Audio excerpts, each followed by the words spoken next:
Hi everybody, this is Dr. Bricker here with some information about Exam 3. So I want to give you a little bit of background information and then go over the practice test for Exam 3 actually. So the format of Exam 3, where you can find it, will be on Blackboard next Wednesday, so April 22nd from 12:30 to 2. So as we get closer to that date, I will tell you exactly where to find it and how you can work on it. But essentially it's going to be multiple choice and short answer. So you won't be able to show your work for the multiple choice questions, but it will be multiple choice similar to what you've seen before. And then some short answer questions where you provide, I'll give you a question and then you answer. These are the conceptual type questions. So both multiple choice and short answer, and you'll find it on Blackboard next Wednesday from 12:30 to 2. Usually classes from 12:30 to 1:45, but I extended it just by a little bit just for any technical issues that might come up. Okay, and again, more details about where to find it, that sort of thing, as we get closer to that. Excellent. As far as studying for it, I would start with the practice test, which hopefully you'll see. My opinion is if you can do the practice test, you'll have no problem with the actual test. I would start with that, and then I would go to the homework assignments. So homework 7 through 10. So quite a bit of information. It's been about 4 weeks of information and 4 homework assignments. So 7, 8, 9, and 10. So homework 10 is not due until Wednesday the 22nd at midnight, but you should be able to finish it up before that. So make sure you've gone through that homework before the test. What's the test over? Here's all the stuff that we've covered since then. Circular motion. We talked about satellite motion in that chapter and had some homework questions on it, but I didn't put any satellite motion questions on the practice test or the test, so that it will narrow down what you have to study a little bit. Chapter 7 is rotational motion.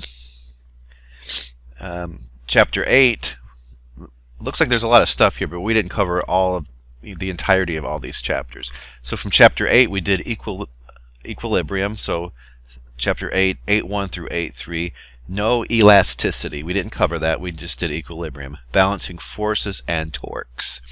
So in some sense, chapter 8 is kind of a summary of 5 and 7. 5 was forces, 7 was torques. Equilibrium is balancing forces and torques. Then we jumped up to chapter 14, simple harmonic motion. We didn't do all of chapter 14. We just did masses on springs. So when you look back through chapter 14, look at the masses on springs part of that. And then chapter 15, 16, I like to list those together. We just did the first couple of sections of 15, describing waves, and then the part of 16 we did were waves on a string. So standing waves on a string. So make sure that you look back at that homework assignment and review those parts of that chapter. So waves on a string. No waves in pipes, anything like that. And then the most recent stuff that we're doing now and all the way through Wednesday, fluids. So fluid statics and fluid dynamics. So again, quite a bit of material. Start with this practice test. You can make whatever kind of sheet that you want to, make a formula sheet, whatever you want to do. When you see the test, I know people use Chegg and stuff like that to solve homework problems. Chegg will not help you one bit on the actual test. They're going to be custom questions, and Chegg will not help you on the test. Plus, you only get an hour and a half, so you won't be able to be looking up a lot of stuff on the internet. So, if I were going to study for it, I would just make a practice. Go through the practice test and make a formula sheet just like you did before. Make a little study guide just like you did before. You're free to use, the book, whatever resources you want to for the actual test. I can't stop you from doing that, but I'm just letting you know that Chegg will not help you one bit for the actual test. Okay, so with that said, any questions, email them to me. We've got a whole week to go, and let's get through this practice test. And I want to solve these problems on the practice test and then maybe give you some more hints along the way. Okay, so this practice test looks similar to you. So we've got a 0.15 kilogram air track cart attached to an ideal spring, force constant undergo simple harmonic motion. Okay, so for simple harmonic motion, we know what the period is going to be. Period 2 pi square root of m over k. Now the beauty of simple harmonic motion is, if you know what simple harmonic motion, you have a mass on a spring, this is the period. Another thing that goes along with this, the frequency is 1 over the period. We don't need that for this problem, but I'm just showing you how those are related to each other, in case you were to have a problem that asks about the frequency instead of the period. Okay, so for this problem we know the mass, 0.15 kilograms. We know the spring constant, that's what K is here. Make sure whenever you write down a formula, you know what we're talking about. K is the spring constant. This is the mass. And then this is the period. Okay, so again, whenever you have a formula, make sure you know what we're talking about here. So mass given, 0.15 kilograms. Spring constant, 3.58 newtons per meter. And then it's just a plug and chug problem. We know the mass, we know the spring constant. Remember, this is K, spring constant, not kinetic energy. So put this in for the mass, put this in for the spring constant, solve for the period. So you'll definitely see something about a mass on a spring on the third test. You know, this is really what we have to work with. Okay, next problem. Find the first 3 harmonics of a string of linear mass density. So that's what mu is. Be careful, make sure that this is in SI units. By that I mean kilograms per meter. So 2 times 10 to the minus third kilograms per meter. The length of the string is 0.6 meters, and we know the tension, so I'm calling it force of tension. I want to distinguish this from period, so I'm not going to call tension big T, I'm calling it force of tension, 50 newtons. And we want to know the first 3 harmonics, so F1, F2, F3. Okay, so it's a very specific type problem. We know that the speed is the square root of the tension divided by the mass per length. In this problem, we know the tension and we know the mass per length, so we could get the wave speed. That's great. We also know that the wave speed is the frequency times the wavelength. So here we could find the speed, and the speed is the speed. It doesn't matter what harmonic you're talking about. It's related to the tension over the mass per length. So if you get the speed of the wave, that's regardless of which harmonic you're talking about. And then once you have the speed, we can get the frequency, because we know the wavelength is related to the length of the string by this relationship. This is the mode, not the mass, the mode. So this is from chapter 16. Okay, so the first mode wavelength is 2L over 1. So this wavelength will be 2 times L, and L is 0.6 meters. So this corresponds to 1.2 meters. So again, the speed's not going to change. It depends on the frequency and the wavelength. So the speed divided by the wavelength will give you the frequency. So if this is the first harmonic, you use the first harmonic wavelength, which I have found here. Okay, so the way I would do this is just to figure out the first harmonic frequency, right, using this relationship, and then F2 is twice F1, F3 is 3 times the fundamental frequency. Now you could figure out the lambda 2 and then use lambda 2 here to figure out F2. You could figure out lambda 3, put it here, figure out F3, but this is probably a little bit quicker. So you'll definitely see a standing wave on a string problem. It comes back to this, this, and this. Okay. Next problem. A satellite moves with constant speed, perfect circular orbit around the Earth. What is the direction of the acceleration? So constant speed you might think that that means, well, there is no acceleration. But remember, whenever you're going in a circle, there's an acceleration towards the center, v squared over r. So if there's a mass over here going around in a circle, the speed is this way, and the acceleration is towards the center. If there were no acceleration towards the center, this mass would just keep going this direction. And it's not, it's going around in a circle. So the acceleration is towards the center. So if a satellite moves constant speed, circular orbit, what is the direction of the acceleration? And then explain. I would just say the magnitude of the acceleration is this, and the direction is towards the center, inward towards the Earth. Okay? Next problem. The rotating system shown in the figure only differs in that two identical movable masses are positioned a distance r from the axis in the left picture and r over 2 in the second picture. If you release the hanging masses, hanging blocks simultaneously from rest, explain which one hits the ground first. And this one's going to hit the ground first. The reason is this has a smaller moment of inertia. So moment of inertia is mr squared. So remember, in the rotational world, this is for a point mass. In the rotational world, how hard it is to get something to rotate depends not only on the mass, but how far the mass is from the center of rotation. So I would say the one on the right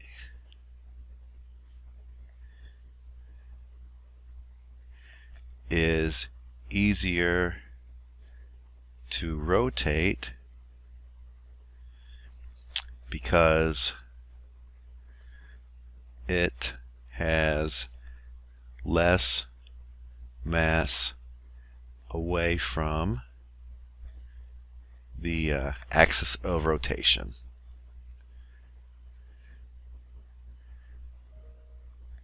Therefore, it hits the ground first. Hits the ground first. Okay, excellent. So a smaller moment of inertia, a larger moment of inertia makes it harder to rotate. A smaller moment of inertia makes it easier to rotate. So even though they have the same amount of mass, the more mass towards the center, the easier it is to rotate. Okay, now this is a fluids problem.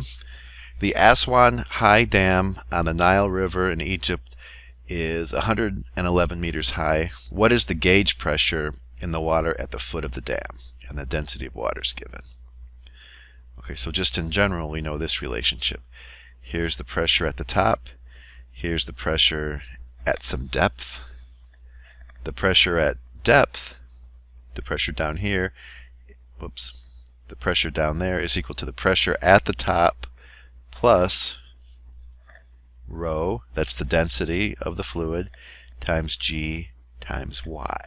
And y is the distance to the bottom here. So when they say gauge pressure, they just mean if you had an actual gauge and you went down here, what would it read?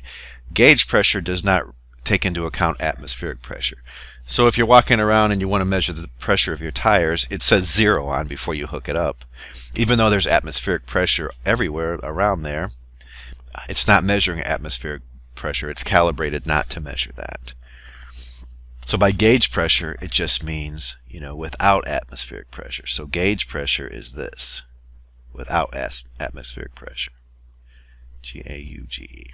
So we want to figure out rho gy. That's the gauge pressure. Okay, so we got 1,000 density of the fluid. This is the gauge pressure I'm figuring out, times g, and then times the height here, 111 meters. So whatever this comes out to be, this will be the gauge pressure. This comes out in newtons per meter, which is a Pascal. So Pascal is the SI unit of pressure. So this will come out in newtons per square meter. That is the gauge pressure. So let me just show you. That meter cancels with one of those. We've got a kilogram meter per second squared. That is a Newton. And we still have a square meter at the bottom, and that is a Pascal. Okay? So that's a fluid statics type problem. Pressure at depth, you'll see something like that on the test. Next one, a pump pushes a piston, which is 15 centimeters in diameter, that moves, a pump uses a piston of 15 centimeter diameter that moves at 2 centimeters per second as it pushes fluid through a pipe. Okay, so there's some kind of piston here. What is the speed of the fluid when it enters a portion of the pipe that is only 3 millimeters in diameter? Okay. So here, the piston moves at 2 centimeters per second. That's the speed of the water here. I'll just call this one V1. And then we have a certain diameter here. I'll just call this one D1. 15 centimeters, so 0.15 meters. Divide by 100 to put it into meters. Here we don't know the speed. We're trying to figure out the constricted part, but we know the diameter over here comes down to 3 millimeters, or 3 to the -3rd meters.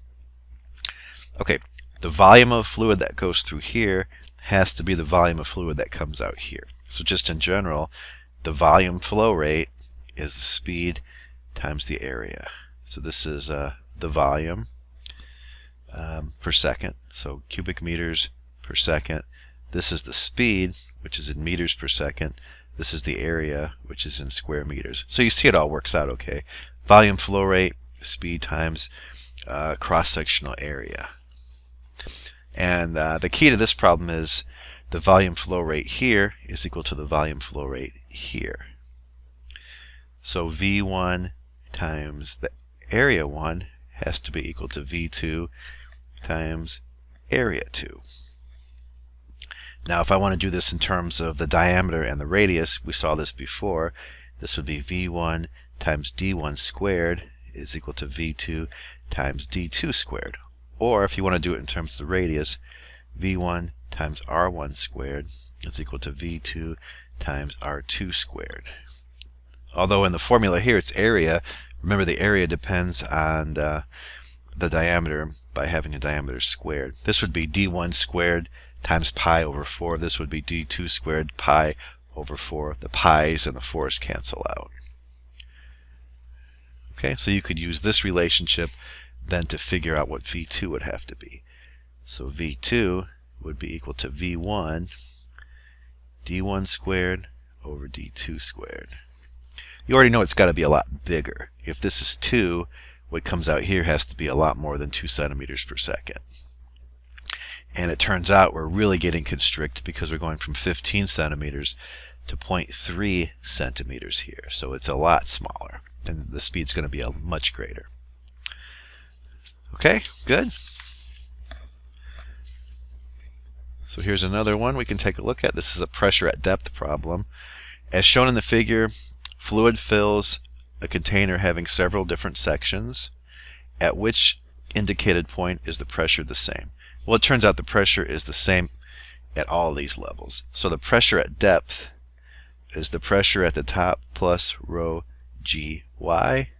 They all have the same y. All have same y. So they have the same pressure. It doesn't matter how wide these things are. It matters the column of fluid here. Right? And the height here is still the same. Kind of weird shapes, that sort of thing. Maybe this one makes it seem like there's more pressure here, but there's not. It's the same amount of pressure because it's the same column of fluid. Okay. Moving on to the next one.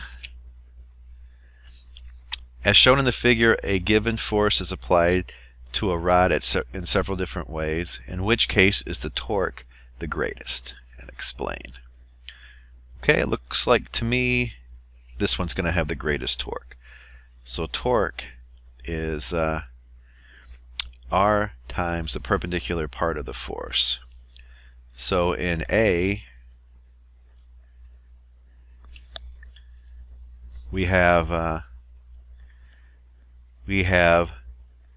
the largest R, right? This is all the way at the end, whereas this one's somewhere in the middle. This R would be the same, this R was the same, this R sort of weird because there is no R in this one. Well, I guess there is an R, but there's no perpendicular part of the force. So we have the largest R with the largest F perpendicular, right? This is completely perpendicular. This would be the next one, maybe. Still got a big R here, the entire length, but this isn't completely perpendicular. The entire force is perpendicular.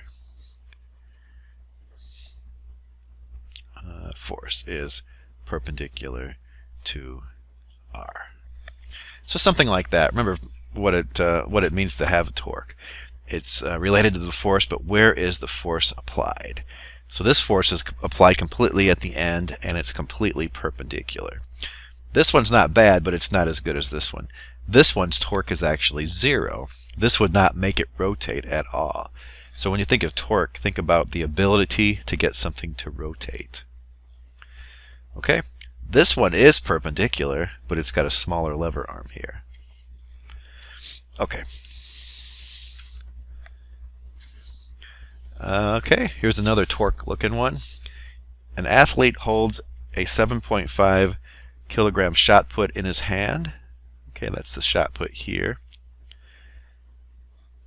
With his lower arm horizontal as shown in the picture. Okay, good. His lower arm has a mass of 2.8 kilograms. So the arm itself has a mass of 2.8 kilograms. And its center of gravity is 12 centimeters from the elbow. So you can think of all of the mass of the arm as being 12 centimeters from the elbow. How much force must the extensor muscle, so here's the extensor muscle, which has a really small little lever arm here, only 2.5 centimeters. How much force must the extensor muscle exert in this situation? So we're balancing forces and torques. Let me just kind of draw it out like this. Here's the pivot point, and this is not to scale. So we've got the mass of the shot put times g, that's the force over here, and this distance in the picture is given as 30 centimeters. I'm going to be careful with the units. The mass of the arm itself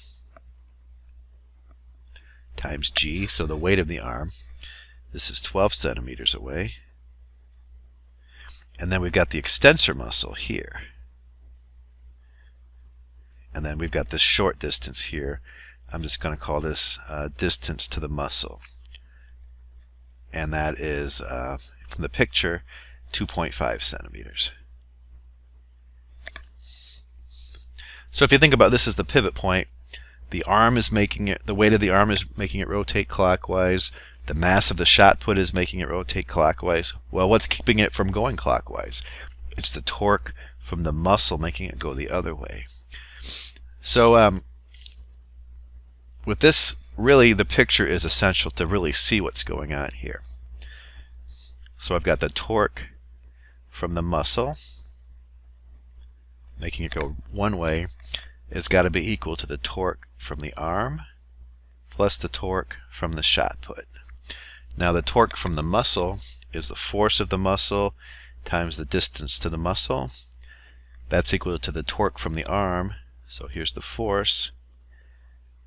That's the weight of the arm. And then we've got 12 centimeters plus, and I'm running out of room, mass of the shot put times g, and then that's 30 centimeters. Okay, then the only thing that you don't know is the force from the muscle. Remember, this is 2.5 centimeters. So I'll put dot, dot, dot, and force of the muscle is equal to. You'll have to do some algebra, but you know everything. It's just an algebra problem now. You know mass of the arm, g is 9.8, that's 12 centimeters. Mass of the shot put times g, you know that, this is 30 centimeters. As long as you keep the distance to the muscle in centimeters, the centimeters cancel out. Now if you're more comfortable changing everything into meters, that's fine as well. Okay. Next problem, simple harmonic motion. Where is the speed the greatest? Let me just review what simple harmonic motion is here. So say you have a mass here, and then you stretch it out. Whoops, that's not a very good picture. There we go. You stretch it out to here. This is something called the amplitude. And then you let it go. So the speed here is 0. You let it go. It comes flying back through here, and then it compresses. So this is the equilibrium position. So I pulled the mass here, I let it go. It keeps oscillating back and forth, back and forth. This is the amplitude. This is the amplitude also. A few things that we know. Here, all the energy is spring potential energy. So all the mechanical energy is just spring potential energy. 1/2 Ka squared, because it's not moving there. Here, right in the center, equilibrium position, all of the mechanical energy is kinetic energy. So that's where it's actually a maximum. So the spring potential energy is 0 there. So here's where it has to stop for an instant. Here's where the acceleration is the most negative. Here's where the acceleration is the most positive.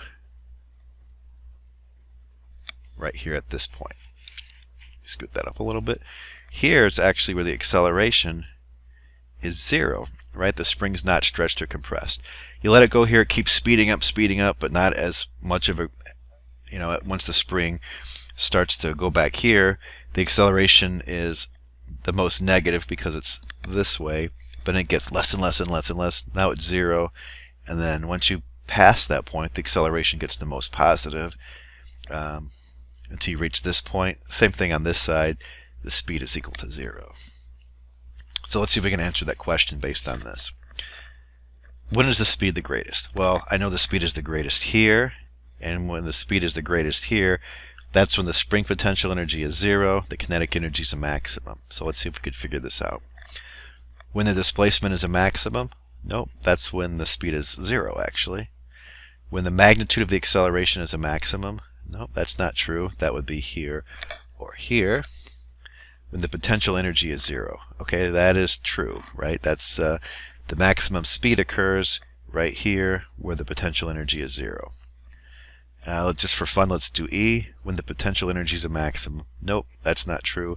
That would be at these endpoints here and here. So you'll see a question like this. Make sure you have a picture like this on your formula sheet, or that you can easily access anyway. Okay. Next problem. A uniform solid cylinder, mass is given, 10 kilograms, can rotate through an axis through the center. Okay, good. Okay, as shown in this cross-sectional view in the picture.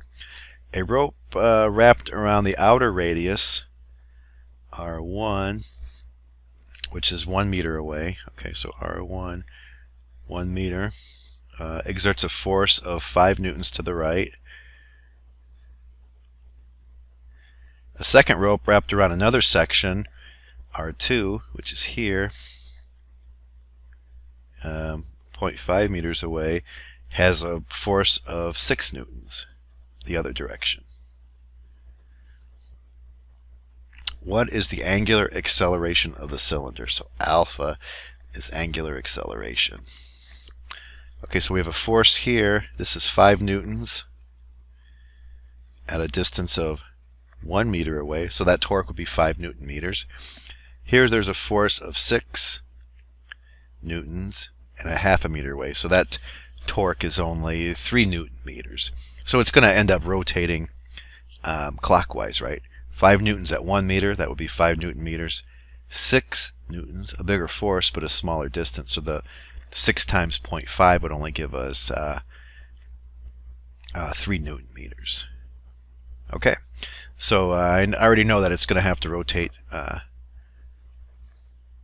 clockwise here. Really, this should say what is the magnitude, because technically the angular acceleration is negative because this is the negative direction clockwise. Okay, So the rotational world is just a little trickier. For this shape, the solid cylinder, I'm going to have to calculate the rotational inertia. And I will give you all these rotational inertia formulas on the test. For this shape, a solid cylinder, I know it's 1/2 mr squared. So I've got 1/2 the mass, 10 kilograms, and then the size of it. Well, it turns out the size of it is also R1, 1 meter. So this is the rotational inertia of this thing. So 1/2 of 10 is 5 times 1 is still 5. 5 kilogram meters squared. So why do I need to know that? Well, in the good old days before things were rotating, you were given the mass and that was it. You used that in Newton's second law. In the rotational world, there's always one more step. Not only is it the mass, it's how is the mass distributed. In other words, what is the rotational inertia? So I have to do a little bit more work. Okay, so here's what I know about torque and angular acceleration. Torque is equal to I times alpha, just like force is equal to m times a. Torque is equal to I times alpha. And then you have to figure out the actual torques. You know, how much is the net torque? Well, I kind of already said it. This torque would be 5 Newton meters one direction. This would be 3 Newton meters the other direction. Not equal to, but the torque is equal to. Right, this torque is making it go clockwise, this torque counterclockwise. So they're opposing each other. So the net magnitude of the torque would be 2 Newton meters, right? Really, technically, it's negative 2 Newton meters because it would make it go clockwise, but I'm just looking at the magnitude of the torque. Okay, so then alpha turns out to be 2 Newton meters divided by I. Luckily, I've already just figured out I. 5 kilogram meters squared. So hopefully this turns out to be some answer that's given. Good. 4. SI unit, this comes out as an SI unit, radians per second squared. Now I realize under the testing conditions you might not go back through and put in, okay, a Newton is a kilogram meter per second squared, now I've got a meter, kilogram meter squared. How did the units all work out? But trust that if everything's in SI units, which it is, Newton meters, kilogram meter squared, the answer is going to come out in SI units. Okay, good, so 0.4.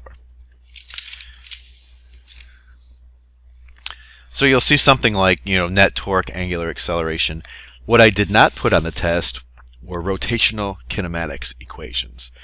You won't see a rotational kinematics equation formula in this practice test. There's not one on the actual test. There's nothing like omega final is omega initial plus alpha times t.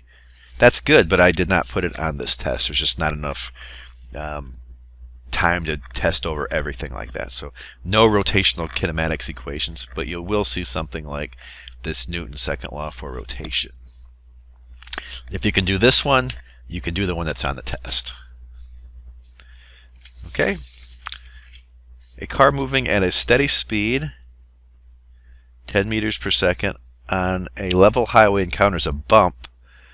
So some kind of bump like this. Now if you look through the notes and stuff, you'll see that we did a problem really similar to this. Radius of 30 meters. The car maintains its speed over the bump. What is the normal force exerted by the seat?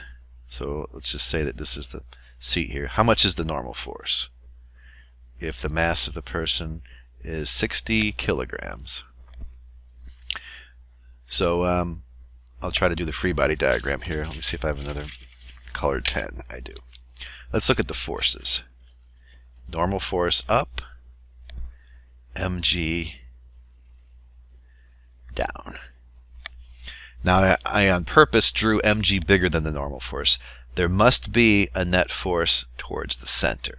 Right? To go in a circle, you have to have a net force towards the center. So whatever's down has to be bigger than whatever's up to give you a net force towards the center. Okay, so for circular motion problems, it always starts like this. Net force, ma. It's a special kind of a because we're going in a circle. Radial acceleration. So that's mv squared over r. And then just like we did in chapter 5, we have to fill in what goes here. So I'm doing mg minus n. That gives me a net amount, right, because this is bigger than that, a net amount towards the center. So then the normal force, doing some algebra, put that over to the left side. This is mg minus mv squared over r. Now if you're not moving, this is 0, normal force is equal to mg. Whoops. Not moving, this term is 0, normal force is equal to mg. When you're moving, it's different though. There has to be a net force if you're going in a circle. Whoops. So we know the mass, we know g, mv squared over r, we can figure that out. So you actually feel lighter in your seat when you're going over a bump. So I bet you've experienced that actually. If you're in your car, you approach an area that has a bump in it, you go over it, it feels like, you get some butterflies in your stomach. Maybe if you're going fast enough and it's a big enough or a tight enough curve, the normal force would keep getting smaller and smaller.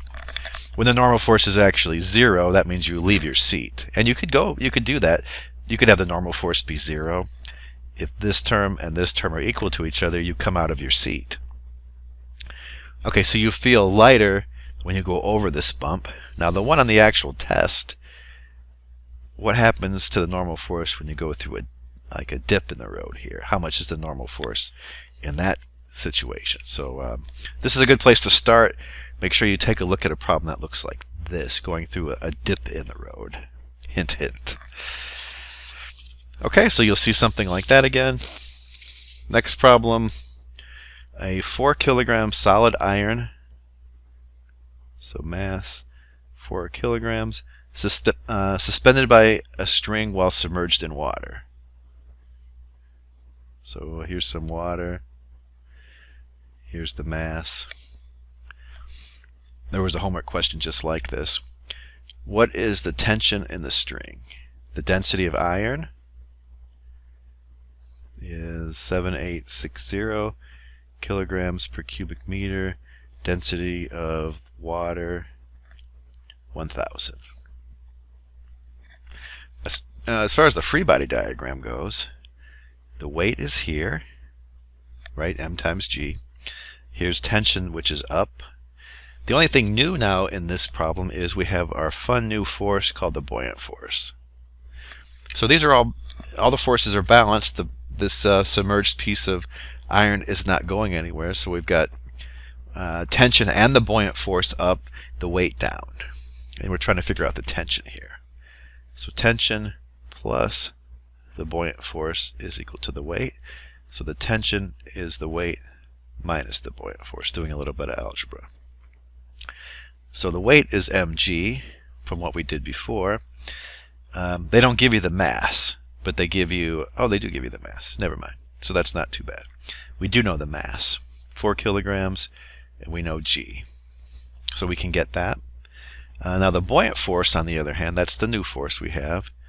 This is the density of the fluid, the volume, of the fluid that's been displaced, times g. So the density of the fluid, we know the fluid is water. So the density of the fluid is water. G, we know that's 9.8. How are we going to get the volume of the fluid that's displaced? Well, this piece of iron is completely submerged, so the volume of the fluid that's been displaced by this object is equal to the volume of the object because it's completely below. So if we take the mass of the object divided by the volume of the object, that gives us the density of the object. We know the density of the object. This is the object. That's the piece of metal. So we know this. We know the mass of the object. That's 4 kilograms. So you can figure out the volume of the object. Give myself a little bit of space. So the volume of the object is the mass of the object divided by the density of the object. Again, this is 4 kilograms.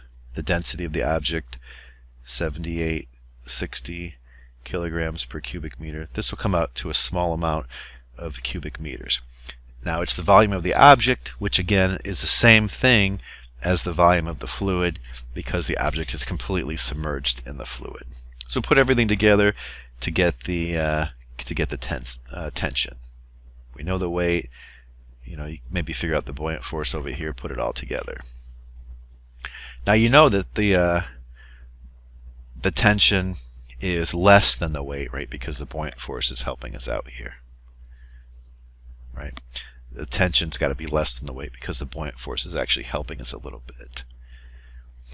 All right, good. So there'll be some kind of buoyant force problem. Summer's coming up. If you put a beach ball under the water, let it go, it goes flying up. Why does it go flying up out of the water? It's because of the buoyant force. So hopefully we'll see those sunny days in not too distant future. Okay, next problem. We have a string. The length of it is 2 meters long.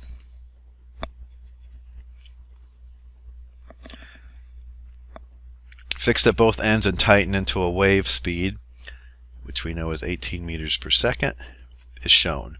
What is the frequency? So the length of the string here is 2 meters. That doesn't mean that the wavelength is 2 meters. That's just the length of the string. Let's figure out the mode that we have here. Count the amount of antinodes. 1, 2, 3, 4, 5, 6. Mode 6. That's how many antinodes we have. So the wavelength displayed here is 2L over 6. So 2 times 2 meters divided by the mode, which is 6. So 2/3 of a meter. That's the wavelength. Right, so 4/6 or 2/3 if you reduce it. The speed is given. So why am I doing this? Here's the wavelength. Here's the speed. The speed is the frequency times the wavelength. So if you take the speed divided by the wavelength, which you have to find here, you'll get this frequency. Okay, so similar to what we did earlier, not quite as in-depth though. We don't know how much the tension is. We don't know what kind of string it is in terms of mass per length, but we know the speed. We figure out the wavelength from the picture here, count the amount of antinodes, and get the wave speed that way. Okay?